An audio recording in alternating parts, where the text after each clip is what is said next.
Hello students, मेरा आप सभी को प्रणाम। तो आज हम चर्चा करेंगे कि जो हमारी मर्म चिकित्सा और योग चिकित्सा है इन दोनों के द्वारा हमारी अंतःस्रावी और बहिःस्रावी ग्रंथियों पर क्या प्रभाव पड़ता है।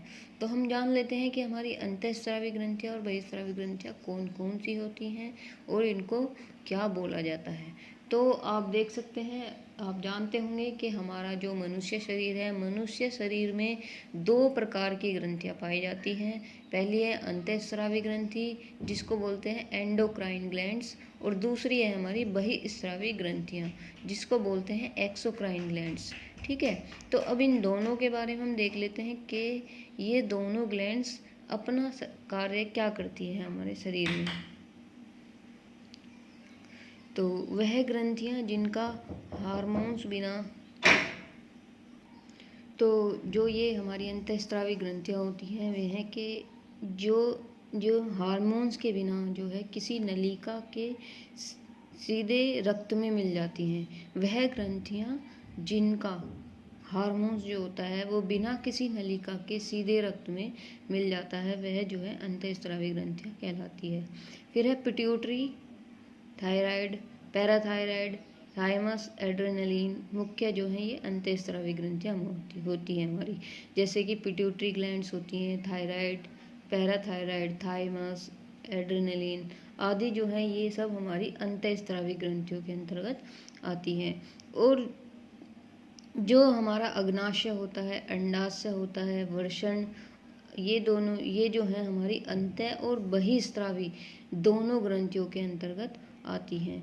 इनसे कुछ एंजाइम्स अंडाणुओं को जो बोलते हैं ओवम एवं शुक्राणु विशेष नलिकाओं द्वारा क्रमशः जो है हमारी आंत, गर्भाशय और मूत्र नलिका में पहुंचते हैं। इसके अतिरिक्त जो है हमारी लाल स्राव ग्रंथियां और श्वेत स्राव ग्रंथियां जो है आमाशय एवं आंत में स्थित विभिन्न ग्रंथियां अपने अपने स्राव पैदा करते हैं, जिनसे जो है हमारे शरीर के अनेक विशिष्ट कार्य होते हैं।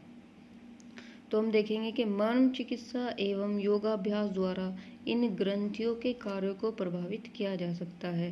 स्वस्थ व्यक्ति में योगाभ्यास द्वारा इन ग्रंथियों को सक्रिय कर स्वास्थ्यवर्धन संवर्धन करना संभव है। किसी भी योगिक प्रक्रिया में त्वचा से उपस्थित श्वेत ग्रंथियां सक्रिय हो जाती है। जब भी हम योगिक चिकित्सा करते हैं, जब भी हम योग करते हैं, तो क्या होता है कि त्वचा में उपस्थित जो हमारी श्वेत ग्रंथियां होती हैं वे सक्रिय हो जाती है और अंग विशेष की ग्रंथियों में रक्त का प्रवाह जो है बढ़ जाता है, जिससे ग्रंथियां अधिक सक्रिय होकर जो है कार्य करने लगती है।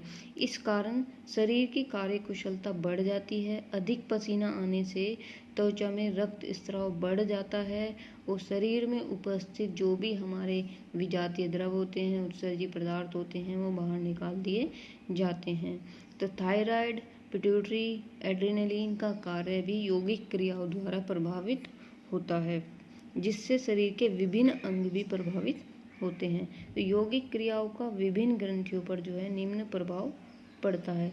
जैसे आप देख सकते हैं कि नियमित यौगिक क्रियाओं के प्रयोग से जो है ग्रंथियों की कार्य क्षमता बढ़ती है, ग्रंथियों से निकलने वाले हार्मोन्स की मात्रा बढ़ जाती है, ग्रंथियों से निकलने वाले हार्मोन्स की गुणवत्ता में भी सुधार आता है और शरीर की रोग प्रतिरोधक क्षमता में वृद्धि होती है, जिससे कि वृद्धावस्था देर से जो है आती है।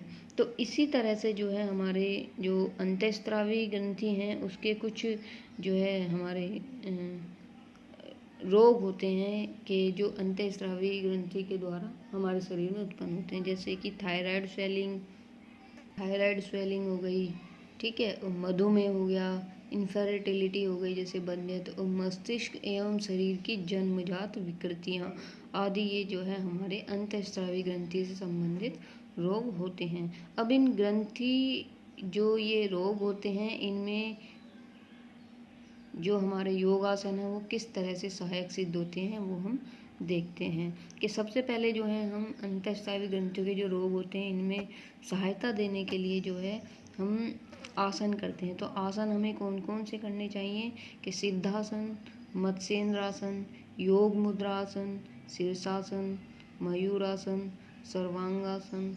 पश्चिमोत्तानासन, भवन मुक्तासन, सुप्त कटी चक्रासन, त्रिकोणासन आदि ये आसन हम कर सकते हैं। फिर है प्राणायाम। प्राणायाम नाड़ी शोधन, भस्त्रिका, भ्रामरी, सूर्यभेदी, ध्वनि युक्त प्रणव, ओम उच्चारण का जप। ठीक है, तो हम प्राणायाम के साथ साथ में हम ओम का उच्चारण भी इसमें कर सकते हैं।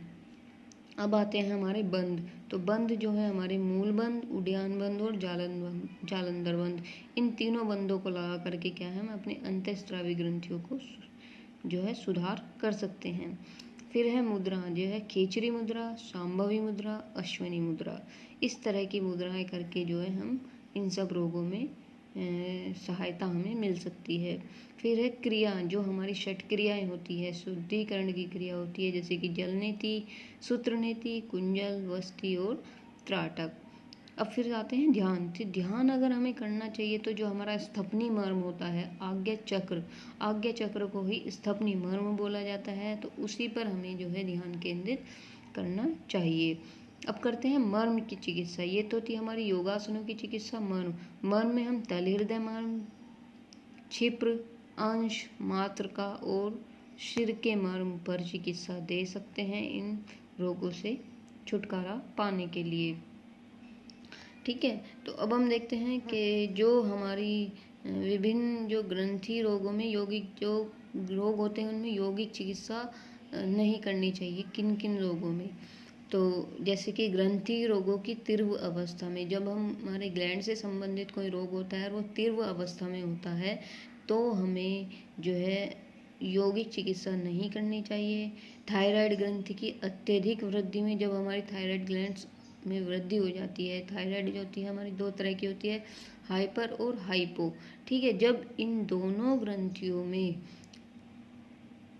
अत्यधिक वृद्धि होती है, अधिक वृद्धि होने लग जाती है रोग की, तो हमें यौगिक चिकित्सा नहीं करनी चाहिए। फिर है मधुमेह की आत्यायिक अवस्था। जब मधुमेह हमारे शरीर में ज़्यादा बढ़ जाता है तो हमें योग की चिकित्सा नहीं करनी चाहिए।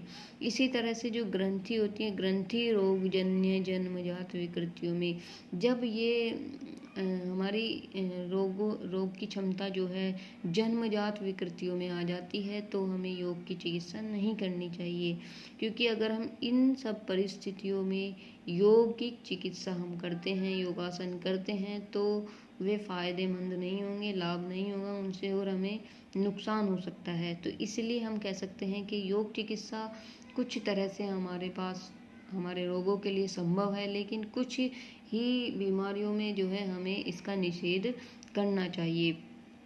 तो जैसे ये हमने अभी रोग बताए हैं, जैसे कि ग्रंथि रोगों में, थायराइड में, मधुमेह और ग्रंथि रोग जिनमें जो हमारे जन्मजात होते हैं, इनमें जो है हम योग चिकित्सा का निषेध कर सकते हैं, परंतु हम जो है मर्म चिकित्सा का निषेध नहीं करते हैं, क्योंकि जब मर्म चिकित्सा इन अवस्थाओं में अपना सकारात्मक प्रभाव डालती है तो मर्म चिकित्सा बहुत उपयोगी सिद्ध होती है इनके लिए।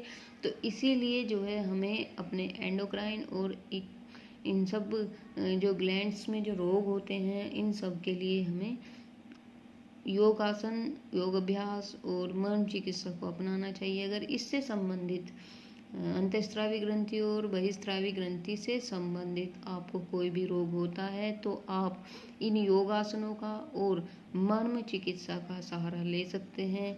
और अगर आप मर्म चिकित्सा दिन प्रतिदिन करते हैं तो आपके शरीर में लाभ ही पहुंचेगा, किसी भी तरह का कोई नुकसान नहीं होगा। तो इसलिए आज हम आपको यही बता रहे थे कि एंडोक्राइन से संबंधित जो भी कोई रोग हो तो आप उसमें ये योगासन करके अपने आप को स्वस्थ और स्वास्थ्य संवर्धन प्रदान कर सकते हैं। तो आज के लिए हम आपसे धन्यवाद कहते हैं। आज की वीडियो हमारी इतनी ही, इससे आगे की चर्चा जो है हम कल करेंगे। धन्यवाद।